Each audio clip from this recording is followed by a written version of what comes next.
Morning students, welcome back. आज जो है हम अपने 9th चैप्टर को कंटिन्यू करने वाले स्टूडेंट्स।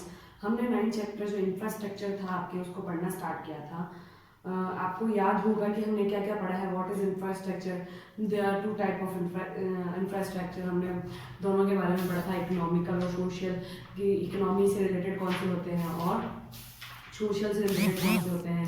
उसके बाद जो है हमने इसके वो देखे थे इंफ्रास्ट्रक्चर के किस किस सेक्टर में आपने क्या क्या गेन किया है, क्या क्या हमने जो है अभी भी बाकी है। एनवायरमेंटल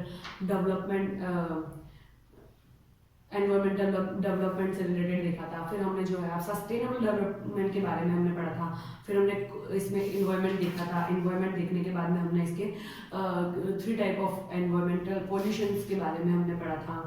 फिर हमने इसके सिग्निफिकेंस देखे थे, पॉल्यूशन क्या है, कितने तरीके के होते हैं, ये सारी चीज़ें जो हैं, इनके रिसोर्सेज आपने देखे थे, ये सब चीज़ें हम देख चुके हैं। फिर हमने देखे थे कॉज ऑफ एनवायरमेंटल डिग्रेडेशन, कि क्या क्या कारण है जिसकी वजह से जो है हमारे पॉल्यूशन जो है हमारी कंट्री में फैलता जा रहा है। इसको हम एक बार फिर से देख लेते हैं, because this is the important one. ठीक है, पॉपुलेशन हमने बताया था कि जैसे जैसे हमारे यहाँ पर जो है पॉपुलेशन बढ़ती चली जा रही है, हमारा जो है हम कह सकते हैं कि एनवायरमेंटल इफेक्ट आ रहा है, बैड इफेक्ट आ रहा है, वो हमने देखा था।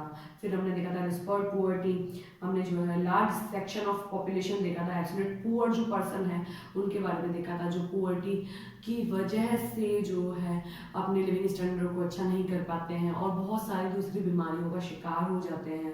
और साथ ही साथ जो है आपके पुअर्टी के कारण वो अपना डेवलपमेंट नहीं कर पाते हैं, तो उनकी जो है हेल्थ बहुत ख़राब हो जाती है। इससे हमारे एनवायरमेंटल पर भी बैड इफेक्ट होता है। फिर हमने अर्बनाइजेशन के बारे में पढ़ा था। जो अर्बनाइजेशन, हम शहरीकरण की तरफ बढ़ते चले जा रहे हैं, तो वहाँ पर गंदगी हमने जो फैला दी है, पॉल्यूशन हमने बढ़ा दिया है, जिसकी वजह से बैड इफेक्ट होता है एनवायरमेंट पे, उसके बारे में था। फिर इंक्रीजिंग यूज ऑफ इंसेक्टिड्स आगे देखा था हमने। केमिकल के बारे में देखा था कि केमिकल का यूज़ जो है वो बहुत ज़्यादा बढ़ता जा रहा है, जो आपके एनवायरनमेंट के लिए हानिकारक है, हम कह सकते हैं बैड इफेक्ट देता है। हमारी जो नेचुरल चीज़ें हमारे को जो अवेलेबल होती है वो हमारे को प्रॉपरली अवेलेबल नहीं हो पाती है। फिर हमने देखा था इंडस्ट्रियलाइजेशन के बारे में देखा था। इंडस्ट्रीज, बड़ी बड़ी इंडस्ट्रीज बनती जा रही है, बट जो है उन्होंने हमारे जो जंगल हैं उनका जो है पूर्ण रूप से ना ख़त्म कर दिया है, उनको पेड़ काटे हैं उन्होंने। जैसे जैसे इंडस्ट्री बढ़ी है वैसे वैसे हमने जो है हमारे जो नेचर के साथ हम कह सकते हैं बहुत ही ज़्यादा खिलवाड़ किया है। फिर हमने जो देखा था ट्रांसपोर्ट देखा था। ट्रांसपोर्ट बढ़ने के कारण धुआं और ना हम कह सकते हैं एयर पोल्यूशन बहुत ज़्यादा फैला है। और वो उनकी जो हमको लाइनें बनानी पड़ी, जैसे रेल की लाइन बनाई है आपने ट्रांसपोर्ट के लिए, रास्ते बनाए, तो बीच बीच में आपने जो है प्रकृति के साथ बहुत ज़्यादा खिलवाड़ किया है। पहाड़ काट दिए हमने जो है रास्ते निकालने के लिए जो है पहाड़ों को काटा, पेड़ों को काटा, नदियाँ हैं जो उनको हमने डिस्ट्रॉय कर दिया है। गंदगी हमारी जो इंडस्ट्री से निकल रही है उसको हमने नदियों में मिला दिया है। ये सब चीज़ें हमारे पॉल्यूशन के लिए, हमारे डेवलपमेंट के लिए, इकोनॉमिक हेल्थ के लिए बहुत ही ज़्यादा ख़राब है। फिर हमने देखा है कि degrade for the civic norms, हमने जो है पब्लिक इंटरेंस, हमने जो है रूल्स और रेगुलेशंस का भी फॉलो नहीं किया है। रोड्स बढ़ाने के लिए, रिट्रेट करने के लिए, ऑनर्स, लाउड स्पीकर्स, इन सब चीज़ों की हमने जो है यूज़ किए, तो हमने पॉल्यूशन फैलाया है। वो सारी चीज़ें हमने यहाँ देखी। तो state of environment in India में क्या देखा था आपने, ये देखते हैं। India is the habit of nearly 80% of the world population, occupying just 2.5% of world's geographical area. हम जो है अपने इकोनॉमी के हम ये कह सकते हैं कि हमारी जो है पॉल्यूशन जो है हमारे इतना फैल चुका है, उसके बारे में यहाँ दिया गया है, उसके बारे में डेटा दिया गया है कि हमारी जो अर्थ है उसके टोटल एरिया पे से इतने एरिया में जो है हम रहते हैं और वहाँ पर जो है हमने पॉल्यूशन फैलाया है, जिसके कारण नेचुरल क्लिमिटीज़ ज़्यादा ही हमारे को परेशान करती है। Natural environment is getting excessive exploited exceed the rate of regression. ये हमारे जो यहाँ पर है कि हमने जो ग्लोबल वार्मिंग्स जो आई है उनको अगर हम फॉलो नहीं करेंगे तो हमने जो है वापस से पृथ्वी को पूरी तरीके से ख़राब करना शुरू कर दिया। हम ये कह सकते हैं डिस्ट्रॉय करने पर हम आ चुके हैं। फिर हमने ना डिग्रेशन देखा था कि यहाँ पर जो है एनवायरनमेंट में इंडिया का डिग्रेशन क्या क्या है। पुअर्टी के प्रिंसिपल के कारण हम कह सकते हैं कि हमने नेचुरल तरीकों को छोड़कर सिविलाइजेशन की तरफ ज़्यादा ही ध्यान दे दिया और इंडस्ट्रियों को बढ़ाने पे ध्यान देती। तो हमने कुल मिलाकर ये है कि आपने जो है प्रकृति के साथ खिलवाड़ किया है तो प्रकृति आपको उसका फल जरूर देगी। अगर वो डिस्ट्रॉय हो गई है तो हमारा जीवन की हम कल्पना भी नहीं कर सकते। ऐसा है जो इसके अंदर आपके देखने को मिल रहा है हमको। हाउ द सेव एनवायरनमेंट, हम एनवायरनमेंट को सेव कैसे कर सकते हैं, ये इंपॉर्टेंट टॉपिक है कि आप एनवायरनमेंट को सेव कैसे कर सकते हैं। ठीक है, सोशल अवेयरनेस हम कर सकते हैं।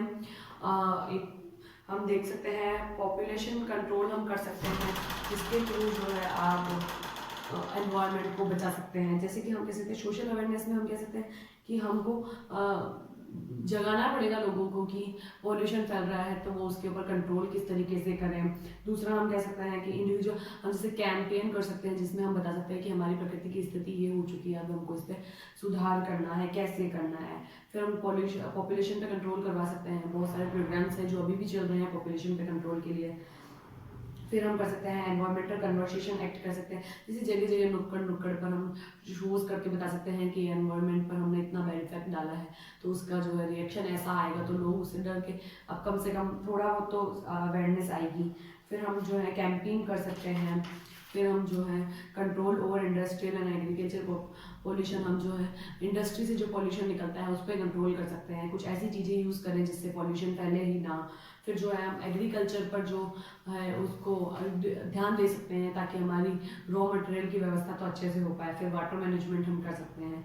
फिर हम कर सकते हैं management of soil waste, solid waste का जो मैनेजमेंट है जो हमारे प्रकृति को बहुत ज़्यादा नुकसान देता है उसके ऊपर हम अपना ध्यान देख सकते हैं। फिर इम्प्रूवमेंट इन हाउसिंग, हाउसिंग पे आप जो है इम्प्रूवमेंट ला सकते हैं। फिर सस्टेनेबल डेवलपमेंट क्या है, sustainable development is that process of economic development which aims at rising the quality of life of both present and future generation. देखिए सस्टेनेबल डेवलपमेंट का मतलब ये है कि केवल अभी का डेवलपमेंट नहीं चाहिए, आपको जो डेवलपमेंट चाहिए वो फ्यूचरिस्टिक होना चाहिए, यानी आपका प्रेजेंट और फ्यूचर दोनों ही क्वालिटी वाइज बहुत अच्छा होना चाहिए। हमारा एम ये होना चाहिए सस्टेनेबल डेवलपमेंट के लिए कि हमारा प्रेजेंट और फ्यूचर दोनों ही जो हेल्दी हो, नेचुरल हो और जो है हमारे को पॉल्यूशन के साथ बहुत सारी बीमारियों के साथ जीना ना पड़े। ऐसा होता है सस्टेनेबल डेवलपमेंट। फिर हमने सस्टेनेबल डेवलपमेंट के फीचर्स देखने हैं। Sustainable development rise in real per capita income and economic welfare.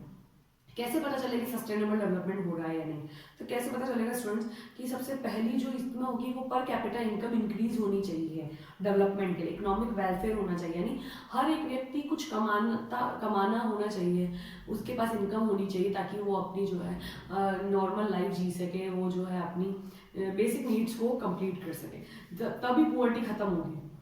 इसी तरीके से धीरे धीरे जब पुअर्टी खत्म होगी तो पॉपुलेशन भी कंट्रोल हो जाएगी, उसके बाद जो है हमारा लिविंग स्टैंडर्ड भी सुधर जाएगा। फिर हम कह सकते हैं rational use of natural resources. हम जो नेचुरल रिसोर्सेज हमको अवेलेबल हो रहे हैं उनका हम बुद्धिमान तरीके से यूज़ करें, उसको हम वेस्ट ना करें, बिकॉज बहुत मुश्किल से हमको वो चीज़ अवेलेबल होती है।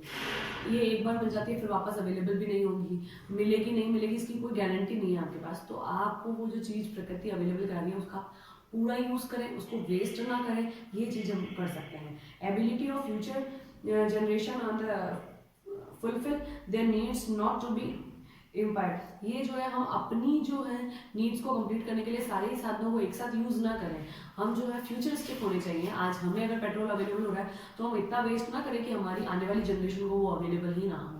ठीक है, तो हमको अपने बारे में सोचना है, साथ ही साथ फ्यूचर के बारे में भी सोचना है। हमको ऐसा नहीं होगा कि आने वाले देखते रहेंगे अपन जितना ज़्यादा कंज्यूम कर सकते हैं उसको कंज्यूम करके वेस्ट करें, नहीं, आपको जो नीड है आप उसे यूज़ करें, उसके बाद फ्यूचरिस्टिक होकर आपको सोचना चाहिए। फिर चेक ऑन पॉल्यूशन के बारे में हमको सोचना है कि कैसे भी कर जो है पॉल्यूशन कंट्रोल हो सके। हमको ग्रोथ अगर चाहिए तो पॉल्यूशन को कंट्रोल करना ही पड़ेगा। तो ये सारी चीज़ें जो हैं आप यहाँ देखेंगे। इसके बाद जो है स्टूडेंट्स वो हम आगे कंटिन्यू नेक्स्ट क्लास में करते हैं। इस चैप्टर का हो सकता है कि नेक्स्ट क्लास तक मैं कंप्लीट करा दूँ, आप पढ़ते रहें। आपको लगता है कि आपको कोई प्रॉब्लम आ रही है तो आप पूछ सकते हैं। Okay students, thank you.